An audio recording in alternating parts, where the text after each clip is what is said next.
नागपूर ते गोवापर्यंत तयार होणाऱ्या शक्तीपीठ महामार्गाच्या कामाला वेग आलाय। येत्या 15 दिवसात जमिनीच्या अधिग्रहणासाठी संयुक्त मोजणी होणार आहे।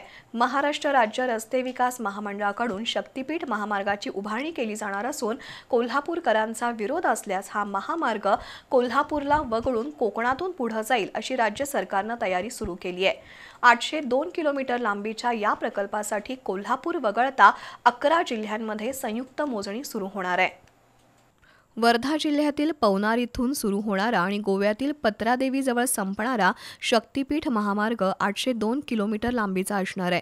या महामार्गाला कोल्हापुरातील शेतकऱ्यांचा विरोध आहे, पण त्याचवेळी कोल्हापूर वगळून शक्तीपीठ महामार्ग पूर्ण करण्याची तयारी महाराष्ट्र सरकारकडून सुरू झाली आहे। 86,300 कोटी रुपये खर्चाच्या या प्रकल्पासाठी गेल्या वर्षी भूसंपादनाची प्रक्रिया सुरू झाली होती।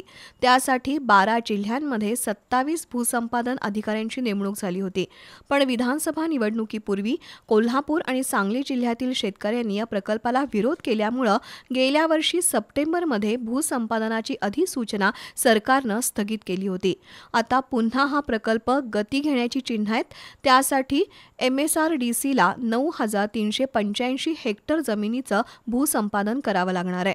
त्यामध्ये सोलापूर, सांगली आणि कोल्हापूर जिल्ह्यातील 3,771 हेक्टर जमिनीचा समावेश आहे। शक्तीपीठ महामार्गासाठी संयुक्त मोजणी प्रक्रिया सुरू करण्याची सूचना देण्यात आली आहे। कोल्हापूर वगळता अन्य 11 जिल्ह्यांमध्ये ही प्रक्रिया सुरू होईल। त्यामुळे कोणत्याही परिस्थितीत शक्तीपीठ महामार्ग पूर्ण करण्याची राज्य शासनाची भूमिका आहे।